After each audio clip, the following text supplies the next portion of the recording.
जय जगन्नाथ बंधु best happy life channel को आपण मानक स्वागत। आज बंधु आम जाना गोटे घर अति गुरुत्वपूर्ण जिनस जाना जोटा ना हूँ आपंकर दर्पण।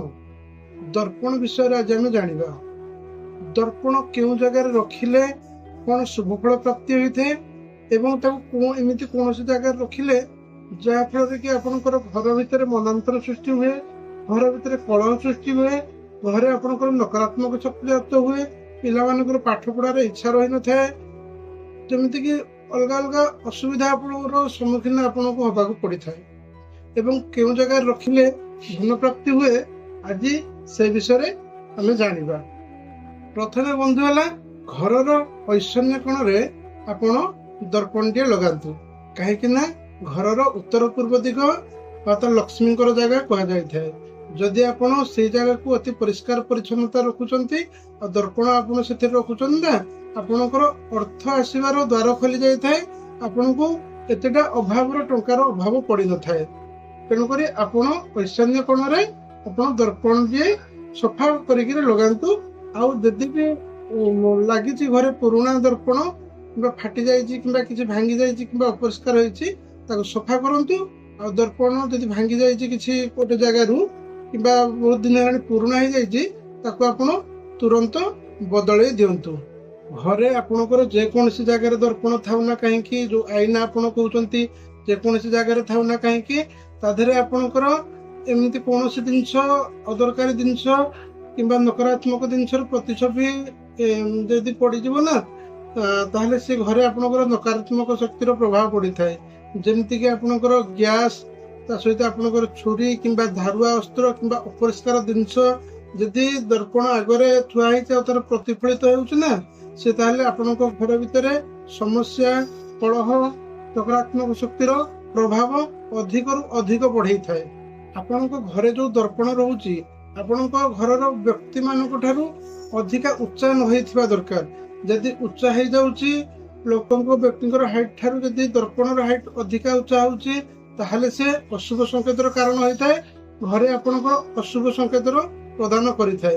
तेणुक आपड़ जितेबाला भी दर्पण लगौंट सब आपण हाइट ठारू छोटे लगातु आ तलू 4 फुट छाड़िकी लगातु।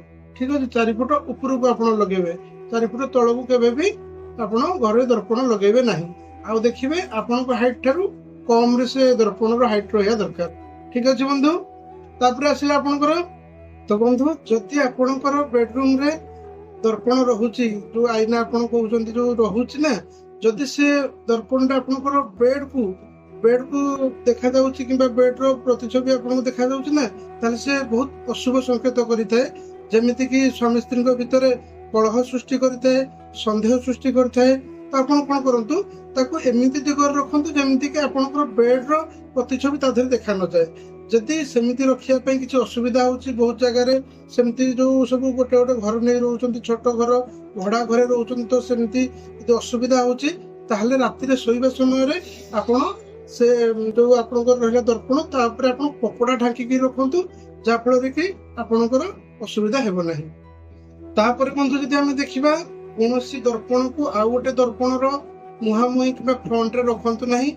जदि आप फ्रंट रखुंट तार प्रतिछवि आ प्रतिछवि जिते मिसी जाऊँ ना से घर कौन हुए ना जदि आम ज्योतिष विद्या अनुसार देखा ताहले घरे आपणकर कौन व्यक्ति सहित ना कहीं रोग मानसिक दुश्चिंता एभलिया प्रभाव पड़ी थाए। तो बंधु केबे भी आपण दर्पण को दर्पण सामने सामने रखंतु नहीं। तो तापर आपण कौन करेंगे ना जदि आपणकर कौन कारणवश दर्पण आपणकर भांगी जाइए बहुत दिन हो गला पुराणा हो जाए कि बहुत अपरिष्कार को आप सब परिष्कार कर रखु। ता सहित आप भांगी जा दर्पण को तुरंत अति शीघ्र आप बदल दिंतु। तो बंधु जदि आम ज्योतिष विद्या अनुसार देखा दर्पण को जदि आप जो घरे आपणकर टंका सुना गहना जो रखुंट जदि आप दर्पण को एमती भाव में फिटिंग करमती कि तार प्रतिछवि रोची किंबा आपन जदि बिजनेस करूछंती व्यवसाय करूछंती आपन को कैश ड्रॉ रे जदि रखुछंती मिरर जेमति कि आपनकर प्रतिफलित हबो तो सेमति हेले भी आपनकर कोन होय ना आपनकर जो धनर अभावटा एते आपन को देखा जाय नाही। आपनकर जो टंका आसीबार जो ଅସୁବିଧାଟା ରହେ ନା, ସେ ଧୀରେ ଧୀରେ ଆପଣଙ୍କର ଅସୁବିଧାଟା ସମସ୍ୟାଟା ସମାଧାନ ହେଇଯାଇଥାଏ। ତାପରେ ବନ୍ଧୁ ଯଦି ଦେଖିବା ଆପଣଙ୍କର ଦର୍ପଣରେ କଣ କାମ ରହୁଛି, ଯଦି ଆପଣ ବାଥରୁମରେ ଯଦି ଆପଣ ଦର୍ପଣ ଫିଟିଂ କରୁଛନ୍ତି ନା, ତାହେଲେ ଆପଣ ସବୁବେଳେ ତାକୁ ଉତ୍ତର କିମ୍ବା ପୂର୍ବ ଦିଗରେ ଲଗାନ୍ତୁ। ଯଦି ଆପଣ ଉତ୍ତର ପୂର୍ବ ଦିଗରେ ଲଗାଉଛନ୍ତି ନା, ଆପଣଙ୍କ ଘରେ ଯୋଉ ରୋଗର ସଙ୍କଟ ରହୁଛି ନା, ସେ ସଙ୍କଟ ଆପଣଙ୍କୁ ଦେଖାଯାଏ ନାହିଁ। କେବେ ବି ଆପଣ ଘରେ ଦକ୍ଷିଣ ପୂର୍ବ ଦିଗରେ ଦର୍ପଣକୁ ମିରରକୁ ଲଗାନ୍ତୁ ନାହିଁ। ଯଦି ଆପଣ ଦକ୍ଷିଣ ପୂର୍ବ ଦିଗରେ ଲଗାଉଛନ୍ତି ତାହେଲେ ଘରେ ବାରମ୍ବାର କଳହ, ଅଶୁଭ ସଂକେତ ଆସିଥାଏ। ତ ବନ୍ଧୁ ଆଶା କରୁଛି ଆପଣ ଜ୍ୟୋତିଷ ବିଦ୍ୟାର ଦର୍ପଣ କେଉଁ ଜାଗାରେ ରଖିଲେ ଘରେ ଶୁଭ ଅଶୁଭ ହେଇଥାଏ ଆପଣ ବୁଝିପାରିଥିବେ। ଯଦି ଆପଣଙ୍କୁ ଭିଡିଓଟି ଭଲ ଲାଗିଲା ତାହେଲେ ଲାଇକ୍, ସେୟାର, ସବସ୍କ୍ରାଇବ ମଧ୍ୟ କରନ୍ତୁ। ଦେଖା ହବ ବନ୍ଧୁ ଏମିତି କିଛି ନୂଆ ଉପାୟ ସହିତ। ରହିଲି ବନ୍ଧୁ, ଜୟ ଜଗନ୍ନାଥ।